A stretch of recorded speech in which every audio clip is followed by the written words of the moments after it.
Isang nakakabinging tunog ang umalingaw-ngaw sa buong cavern habang sumabog ang naipong puwersa ng localized gravity strike ni Nazuna. Mula sa sentro ng impact, isang napakalaking shockwave ng nakakasilaw na liwanag ang mabilis na lumawak, winawasak ang paligid at nagpapalipad ng malalaking tipak ng bato sa lahat ng direksyon. Nagpatuloy ang pagkawasak. Lumilipad sa ere ang mabibigat na debris at jagged boulders habang humahabol sa likuran ng mga ito ang makakapal na ulap ng alikabok. Kasabay nito, paulit-ulit na yumanig ang buong ilalim ng lupa. Ipinakita ang eksena mula sa pananaw ng mga nasa sideline. Direktang sinalubong ng isa sa mga dwarven researcher ang paparating na pressure wave. Marahas na hinampes ng hangin ang kanyang buhok at uniforme habang pilit niyang tinatakpan ang kanyang mukha. Sa wakas, wala nang natira sa dating nakakatakot na mythic-class guardian kundi mga guho at alikabok na tinatangay ng rumaragasang hangin. Nakatayong parang isang hindi matinag na pader, mabilis na iniharang ni Jack ang kanyang napakalaking braso at katawan sa direksyon ng paparating na shockwave. Sumalpok sa kanyang matigas na draconic scales ang mga debris at rumaragasang hangin, ngunit hindi man lang siya natinag. Sa likuran niya, nagsisiksikan ng tatlong dwarven researchers na may takot na ekspresyon habang umaasa sa kanyang proteksyon. Sa gitnang bahagi ng eksena, unti-unti nang humupa ang panganib. Napalingon si Lord Light at ngumiti ng magaan kay Jack. "Thanks, Jack, for guarding the dwarves." Bahagyang inikat ni Jack ang kanyang balikat at walang kahirap-hirap na sumagot. "No prob." Makikitang ibinaba na ni Jack ang kanyang depensibong posisyon. Habang bumabalik sa normal ang pagkakaayos ng kanyang makakapal na scales, umalingaw-ngaw ang tunog ng bakal at kristal. Nag-focus ang eksena kay Jack habang iniikot niya ang kanyang malaking kamay at napabuntong hininga. Sa kabila ng kanyang napakalaking tibay, may bahagyang pagkadismaya sa kanyang mga mata habang inaalala ang laban. "I was starting to worry I'd just have to sit this one out since I couldn't block that snake thing's attacks." Para kay Jack, iyon ang pinaka-nakakainis na bahagi ng engkwentro. Kahit gaano siya katibay, wala siyang magagawa laban sa isang kalabang kayang gawing insubstantial ang mga pag-atake nito at lampasan ang karaniwang depensa. Sa kabutihang palad, natukoy ni Lord Light ang kahinaan nito bago pa tuluyang lumala ang sitwasyon. Habang nakatingin kay Jack, nagbigay si Lord Light ng makatotohanan ngunit patas na pagsusuri. "That wasn't your fault. That was a mythic class weapon, though an artificial one. You're level 7,777 with a specialization in defense, but even so, it would be reckless for you to try and block its attacks with just your body." Nag-focus ang eksena sa mata ni Lord Light. Hindi siya kumukurap habang ipinapakita ng kanyang seryosong tingin ang bigat ng kanyang mga salita. Pagkatapos ng maikling katahimikan, idinagdag niya. "That's how staggeringly powerful mythic class weapons are." Bahagyang gama ng atmosphere matapos ang mabigat na usapan. Pumikit si Lord Light at napabuntong hininga habang itinataas ang isang kamay sa walang pag-aalalang kilos. Sa ibabang kaliwa, biglang natigilan ng mga dwarven researcher. Nanlaki ang kanilang mga mata at sabay-sabay silang napaatras. Casual na sumandal si Lord Light sa kanyang ornate staff bago nagkibit balikat.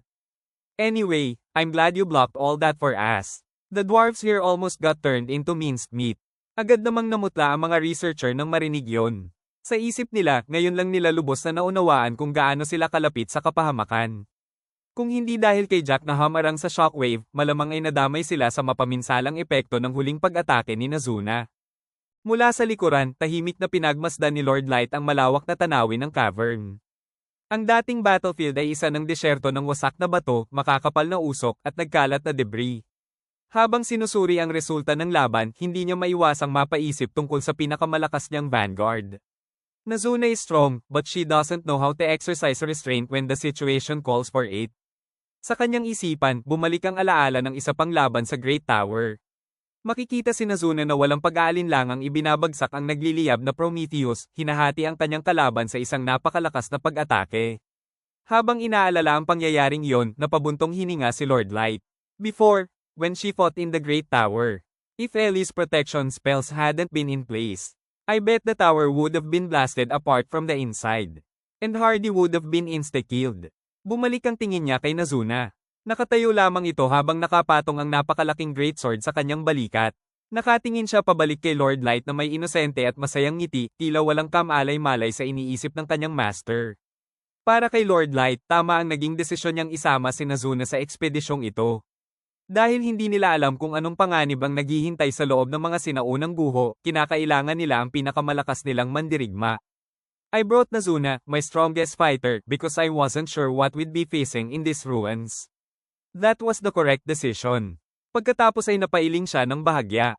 But, if I could ask for more, it would be for Nazuna to learn to restrain herself a little.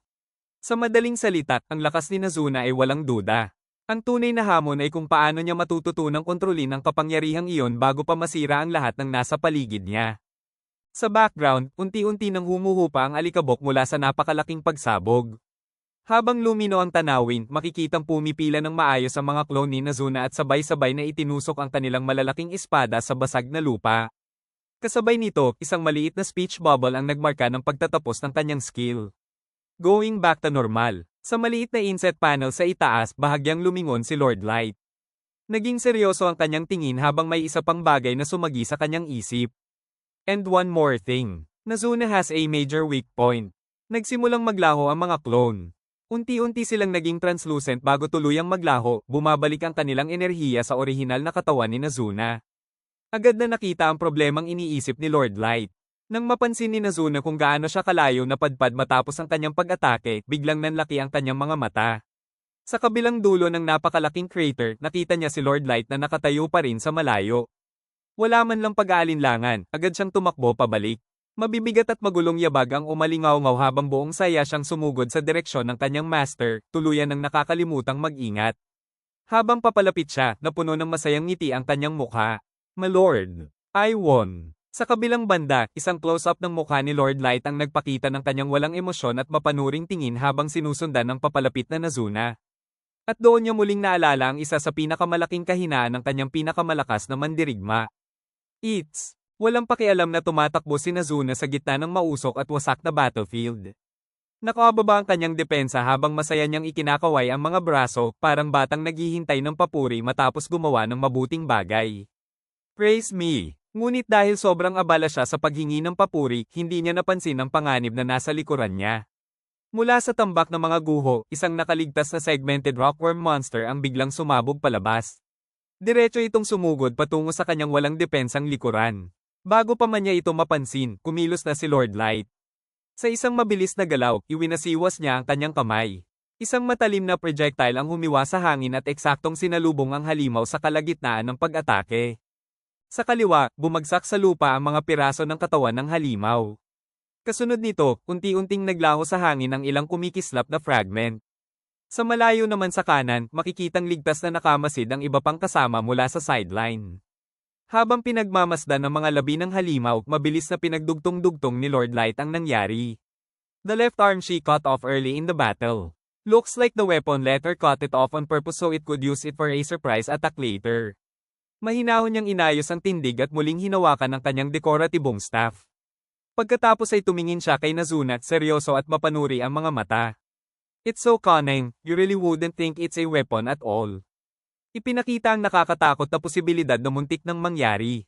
Sa kanan, isang malaaninong projection ang nagpakita sa segmented na bahagi ng halimaw kasama ang mga lumulutang na puting sphere nito. Sa kaliwa naman, isang hypothetical na larawan ng armored torso ni Nazuna ang makikitang nabasag at nagkawatak-watak. Habang nakapatong ang imahe sa eksena, tumimo ang tahimik na conclusion ni Lord Light. If one of those white cannonballs had hit her top half just now, she would have been done for since she didn't have her copies anymore. Sa madaling salita, isang sandali lang ang pagitan ng tagumpay at trahedya. Dahil naubos na ang mga clone ni Nazuna at nakababa ang kanyang depensa, kahit isang tama lamang mula sa natitirang projectile ay maaaring naging nakamamatay. Lumapit si Lord Light kay Nazuna, halatang seryoso ang kanyang ekspresyon.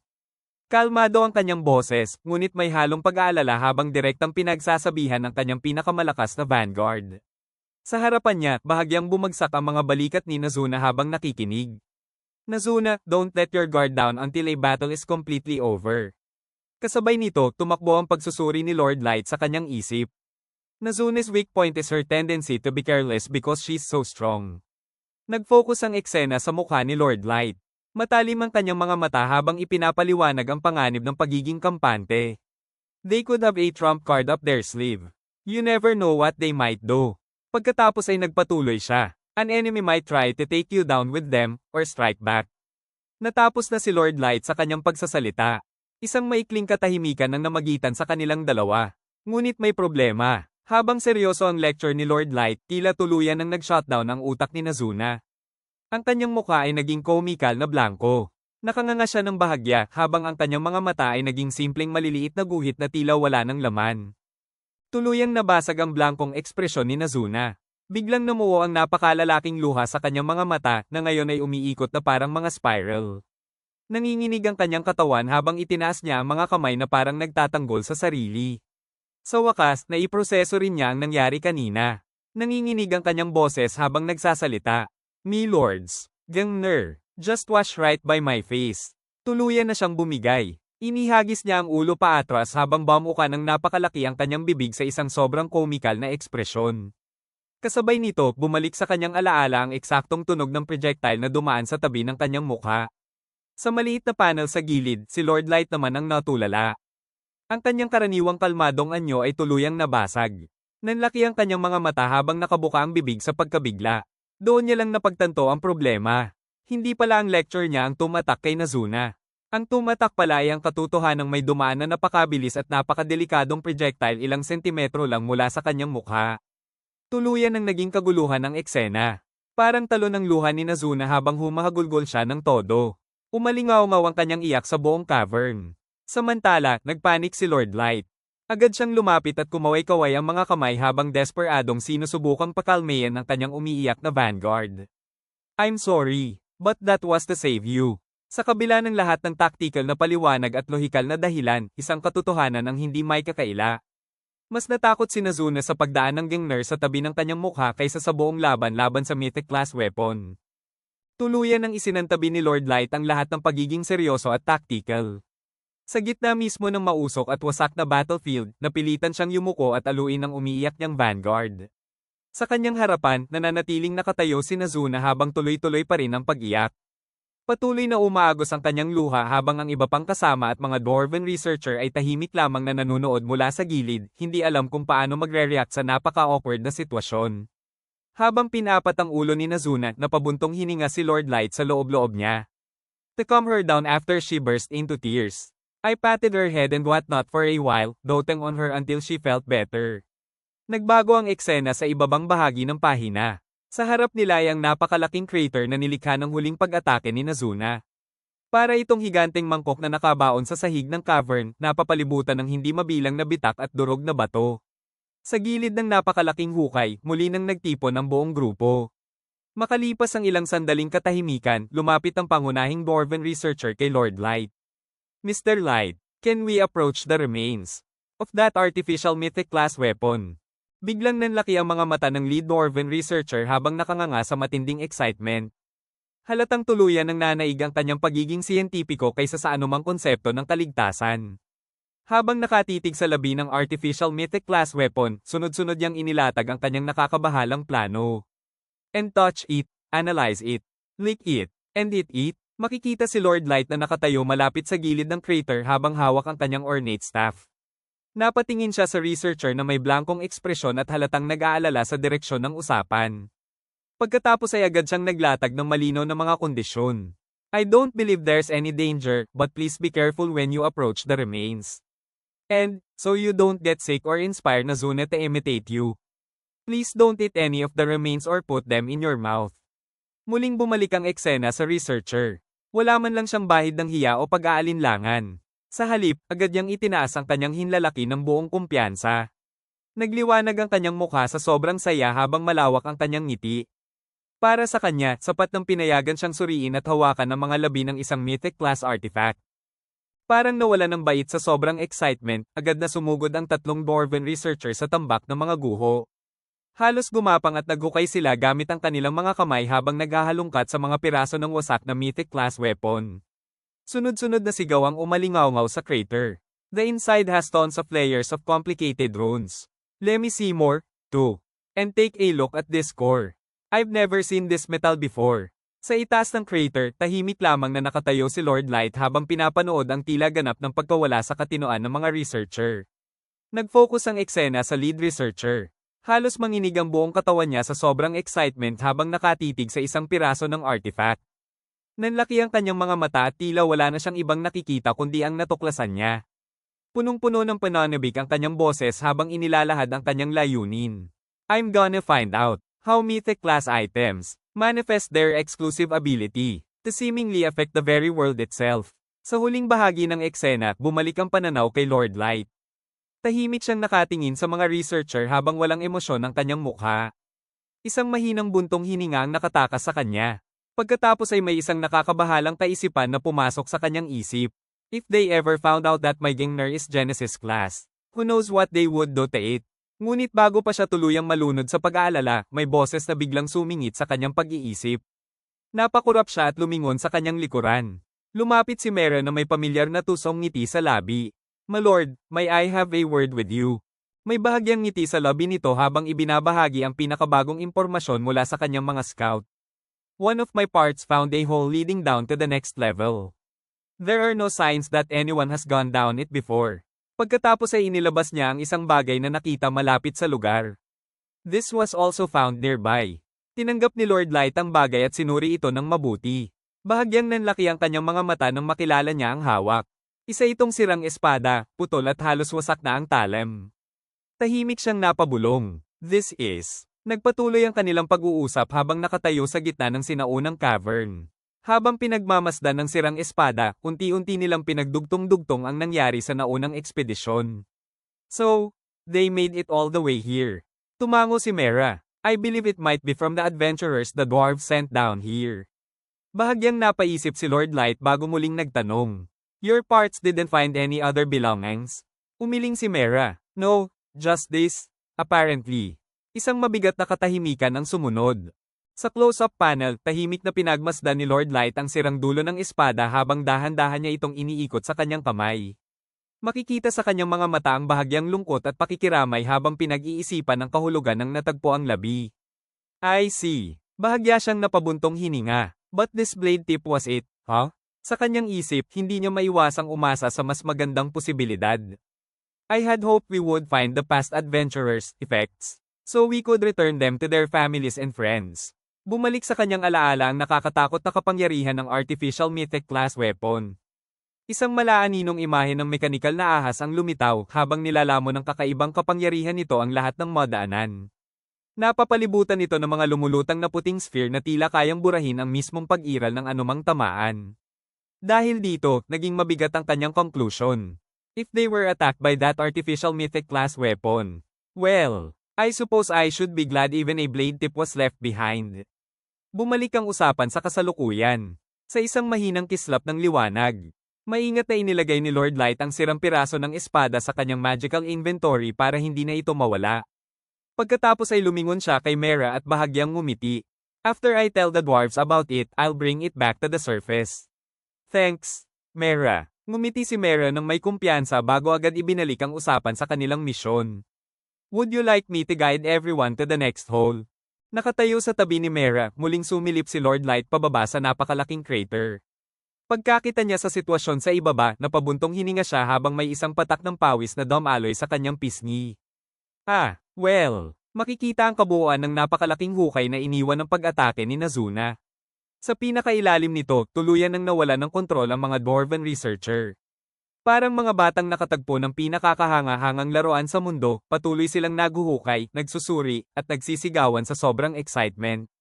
Samantala, sa itaas ng crater rim, tahimik lamang na naghihintay ang iba pang miyembro ng Vanguard.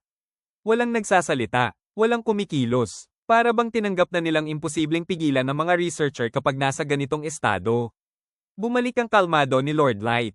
Luminggi siya kay Mera bago muling napabuntong hininga. Let's wait a little while for them to calm down. I'm sure it will take time for the rest of your parts to return anyway. Mukhang iyon na lamang ang pinaka-praktikal na desisyon sa ngayon. Sa kabilang panel, yumuko si Mera bilang pagtanggap sa utos. Yes, my lord. Nakalatag sa ibabaw ng isang napakalaking papel o tela na inilatag sa sahig ng cavern ang libu-libong piraso ng wasak na artificial mythic class weapon. Parang isang higanteng puzzle, maingat na inayos at pinagtugma ng mga dwarven researcher ang bawat fragment upang subukang maibalik ang orihinal nitong anyo. Sa ibabang bahagi ng eksena, makikitang nakapila sina Lord Light at ang kanyang mga kasama habang hinihintay ang opisyal na resulta ng investigasyon. Matagal bago hamupa ang excitement ng mga researcher. Sa katunayan, umabot ng isang buong araw bago sila tuluyang kumalma. Pagkatapos nito, halos buong magdamag silang nanatiling gising upang suriin at pag-aralan ang mga labi ng sinaunang sandata. Sa kalagitnaan ng kanilang pagsusuri, humingi pa sila ng tulong sa grupo ni Lord Light upang maghakot ng mga bato at tipunin ang mga piraso ng artifact. Dahan-dahan nilang inayos ang bawat bahagi sa posisyong pinaniniwalaan nilang orihinal nitong pagkakakabit. Ngunit matapos ang lahat ng pagod na iyon, dumating din ang pinakahihintay na resulta. Biglang umalingaw-ngaw ang malakas na halakhak ng lead Dwarven researcher. Nakatungo pa atras ang kanyang ulo habang walang bahid ng pagkadismaya sa kanyang mukha. Sa halip, para siyang lubos na nasiyahan sa kanilang natuklasan. Sa pagitan ng kanyang malalakas na tawa, masaya niyang ibinigay ang kanilang opisyal na conclusion. With our current level of technology, we can't understand it one bit. Bahagya siyang huminto bago ngumiti ng mas malawak. That's what we've learned. Mula sa side profile, nakatingin si Lord Light sa tatlong researcher na walang tigil sa pagdiriwang. Blanko ang kanyang ekspresyon habang tahimik na pinagmamasdan ang kanilang kakaibang kasiyahan. Sa kanyang isip, hindi niya maiwasang mapabuntong hininga. Well, I certainly didn't expect them to understand the ancients' cutting-edge technology. After studying it for just one day, bahagya siyang napatingin sa mga researcher na para bang nanalo sa isang malaking tagumpay. But in this place where anything could happen, they took time just to find out that they didn't understand it. Makikitang naglalakad na palayo ang grupo mula sa research site. May magalang ngunit bahagyang pilit ng ngiti si Lord Light habang pinagmamasdan ang masayang mga dwarf. Sa likuran niya, napakamot na lamang si May. Kasabay nito, may isang komento mula sa grupo na tila buod ng kanilang iniisip.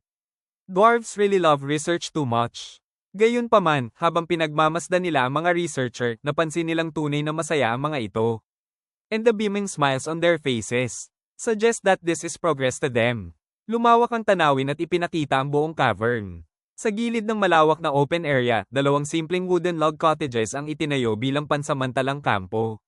Sa labas ng mga ito ay nakatayo sina Lord Light, ang kanyang vanguard, at ang tatlong Dwarven researcher. Lumapit ang lead researcher at bahagyang yumuko bilang paghingi ng paumanhin. Sorry for the wait, Mr. Light. Pagkatapos ay ngumiti siya at itinuro ang mga cottage. Well, shall we rest in the cottages? And then move forward? Matapos ang isang napakahabang araw ng labanan, pananaliksik, at kaguluhan, mukhang sa wakas ay oras na para magpahinga bago harapin ang susunod na bahagi ng sinaunang ruins. Napapalibutan ng matatayog at geometrikong batong istruktura ang isang napakalaking bilog na hukay na nakabaon sa sahig ng cavern. Sa paligid nito ay nakatayo ang isang dome-like na metal framework, mistulang hawla na nagpoprotekta sa daanan pababa. Bumungad ang isang napakalalim na vertical shaft. Isang elevator na may cage-like na disenyo ang dahan-daang bumababa sa tila walang katapusang kadiliman sa ibaba. Tanging ang mahinang liwanag mula sa loob nito ang nagbibigay buhay sa madilim na espasyo. Makikita ang elevator habang patuloy itong bumababa. Mula sa malayong anggulo, bumagsak ito ng maayos mula sa perpektong bilog na lagusan sa kisame at nagpatuloy sa pagbaba. Sa mas malapit na kuha, makikita ang mga miyembro ng grupo sa loob ng cabin, tahimik na nakatanaw sa kadilimang nakapaligid sa kanila. Sa wakas ay narating nila ang panibagong sektor. Biglang nanlaki ang mga mata ni Lord Light. Isang patak ng malamig na pawis ang dumaloy sa kanyang pisngi habang nakatingala siya sa tanawing bumungad sa kanila. Para bang may nakita siyang bagay na hindi niya inaasahang matagpuan sa lugar na iyon. Bahagya siyang napahinto bago halos pabulong na magsalita. These are. Mula sa napakataas na bahagi ng cavern, tila napakaliit ng cage-like elevator na sinasakyan ng grupo. Sa ibaba, umaabot hanggang sa abot ng paningin ang isang maingat na planadong lungsod. Mahahabang kalsadang nakaayos sa perpektong grid pattern ang naghahati sa magkakatabing bloke ng mga gusali. May mga maluluwag na plaza, mga fountain sa gitna ng mga courtyard, at maging mga parke na tila sadyang inilaan para sa mga mamamayan. Ngunit sa kabila ng lawak at kaayusan nito, walang buhay, walang tao, walang ingay. Tanging nakakatakot na katahimikan ang bumabalot sa buong syudad.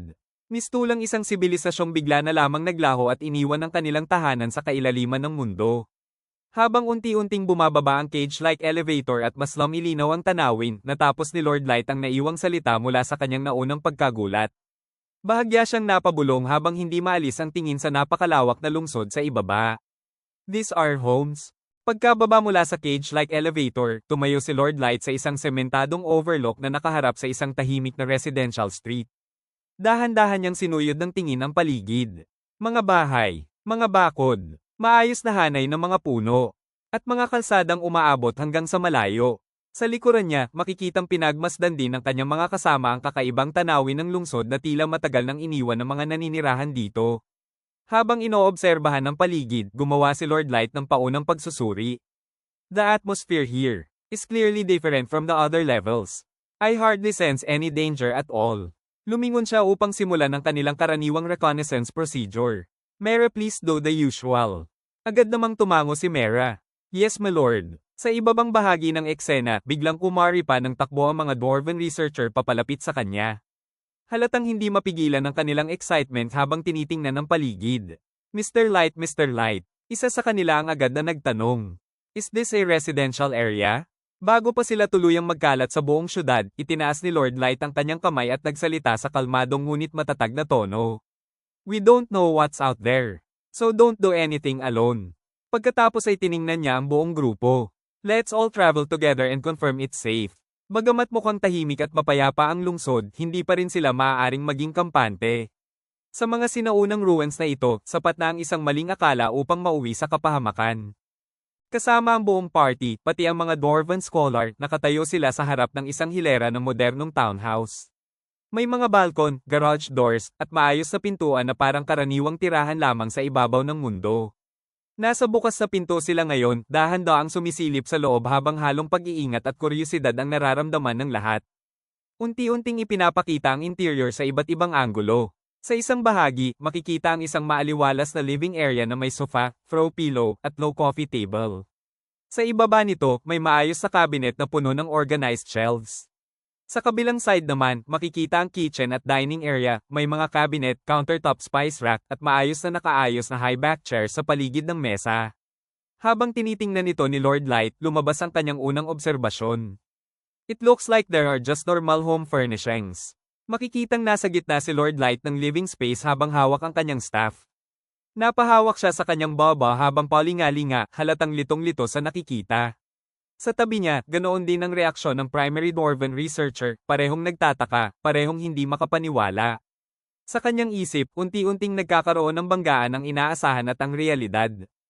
I was envisioning something technologically advanced and original. But this seems like a completely normal house. Sa labas ng isang simpleng building entryway sa modernong kalsada, sabay-sabay na bumantong hininga ang mga dwarven researcher. Nakababa ang kanilang mga balikat, nakatiklop ang mga braso, at halatang nawala ng gana sa nakita nila. Ang kanilang reklamo ay umalingaw-ngaw sa dalawang malalaking dialogue bubble. The upper levels were treasure troves of amazing tech. What a letdown. Nagkaroon ng panibagong pag-uusap tungkol sa direksyon ng kanilang paggalugad. Sa kaliwa, napahawak sa baba ang primary dwarven researcher at marahang tumango, tila napipilitang tanggapin ang sitwasyon. Yes, you're right, Mr. Light. Sa kanan, muling tumingin si Lord Light sa unahan na may mas malinaw na direksyon sa isip. Hawak ang kanyang staff, nagsalita siya ng kalmado ngunit determinado. For now, let's proceed a little further in. There might be something new or rare. Muling nabuhay ang tensyon at excitement ng grupo. Habang naglalakad sila sa tabi ng mga modernong storefront at gusali, biglang may boses na pumukaw sa kanilang atensyon. Si Nazuna, nakatayo sa gitna ng kalsada, ay biglang nagturo sa malayo. Nakatingala siya sa isang kakaibang istruktura, isang gusaling mukhang church-like spire na naiiba sa mga townhouse sa paligid. My lord, I see a different shaped building over there. Muling bumalik ang sigla sa ekspedisyon habang lahat ay napatingin sa direksyong tinuturo niya, handang tuklasin ang bagong misteryo sa lungsod. Sa harap nila, unti-unting bumungad ang tunay na anyo ng gusaling tinutukoy ni Nazuna. Isang maringal na Western-style church ang nakatayo sa gitna ng modernong lungsod, tila hindi nababagay sa paligid ngunit mas lalong nagpapatingkad ng misteryo nito. May mataas na pointed spire sa gitna na umaabot sa langit ng underground world. Sa magkabilang gilid, makikita ang arched belfry windows kung saan nakasabit ang mga kampana. Sa itaas ng main entrance, naroon ang isang malaking circular rose window na parang mata na nakatingin sa buong plaza. At sa mga bintanang naka-arco sa gilid ng gusali, kumikinang ang mga stained glass panels kahit wala namang malinaw na pinanggagalingan ng liwanag. Sa paanan ng malalaking double doors, nakatayo ang buong grupo, ang Vanguard Party at ang mga dwarven researcher, habang nakatingala sa napakalaking istruktura. Muling bumalik ang mabigat na katahimikan sa paligid. Hanggang sa may isang boses ang pumutol dito. It reminds me of the churches of the goddess on the surface. Pumasok ang sinag ng liwanag sa loob ng madilim na gusali, tumatagos mula sa matataas na bintana at nagliliwanag sa mahabang hanay ng mga kahoy na piyo sa loob ng malawak na sanctuary. Dahan-dahang sumilip si Lord Light at ang kanyang mga kasama sa bukas na entrada habang ang laki ng hall ay tila lumulunok sa kanilang presensya. Napakaliit nilang tingnan kumpara sa lawak ng espasyo. Ipinakita ang kanilang maingat na paglakad sa gitnang aisle sa pamamagitan ng magkakapatong na panel. Ang tunog ng kanilang mga hakbang ay paulit-ulit na umalingaw-ngaw sa buong stone floor. Sa isang panel, dumaan sila sa ilalim ng malawak na stained glass rose window na nagpapasok ng malambot na liwanag mula sa itaas. Sa isa pa, makikita silang maayos na nakaayos sa linya habang naglalakad sa pagitan ng mga bakanteng upuan.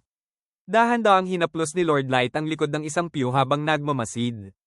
So it is a religious establishment? Unti-unti silang lumapit sa elevated sanctuary sa dulo ng hall. Huminto si Lord Light sa tapat ng altar steps habang ang sunod-sunod na clack ng kanilang mga hakbang ay unti-unting humuhupa sa katahimikan. At pagkatapos, sa sandaling makita nila ang mismong altar area, biglang nagbago ang atmosfera. Nanigas si Lord Light. Nanlaki ang kanyang mga mata sa gulat. Sa tabi niya, tuluyang bumuka ang bibig ni Nazuna. Ang kanyang mga mata ay naging malalaking puting bilog habang sumigaw ng buong gulat. This is isang bagay sa loob ng lumang simbahan ng malinaw na hindi inaasahan ng sino man sa kanila, at ngayon, unti-unti na nilang natutuklasan ang tunay na kahulugan ng lugar na ito. Nakatayo sa paanan ng hagdan papunta sa sanctuary, tuluyang natigilan si Lord Light at ang kanyang mga kasama. Nakatalikod sila sa viewer, lahat nakatitig sa iisang direksyon sa dambuhalang mural na bumabalot sa buong altar wall. Sa harap nila, unti-unting nabubunyag ang isang sinaunang fresko. Isang malawak at magulong digmaan ang nakaukit dito, tila hindi simpleng kasaysayan kundi isang mythic war na halos apokaliptik ang tindi. Tahimik ang buong grupo habang nakatitig. Walang nagsasalita. Dahil sa isang iglap, ang simpleng simbahan na akala nila ay abandonado lamang ay nagpakita ng kasaysayang mas matanda at mas mabigat kaysa sa inaasahan ng sino man sa kanila. At sa katahimikang iyon, malinaw ang iisang bagay. Hindi ito basta lugar ng pananampalataya. Isa itong alaala ng isang digmaan na hindi pa talaga tapos. Ang kanang bahagi ng napakalaking mural ay tila sinadyang pinunit ng panahon o ng isang bagay na mas marahas pa. Isang jagged at crumbling edge ang naiwan, parang tinapyas mula sa mismong kasaysayan, habang unti-unting naglalaho ang detalye nito papunta sa nakakasilaw na liwanag ng mga chapel windows. Parang may bahagi ng kwento na ayaw nang ipakita sa kanila. Sa taas ng frame, umalingaw ang boses ni Nazuna na puno ng gulat at halong paghanga. A huge picture.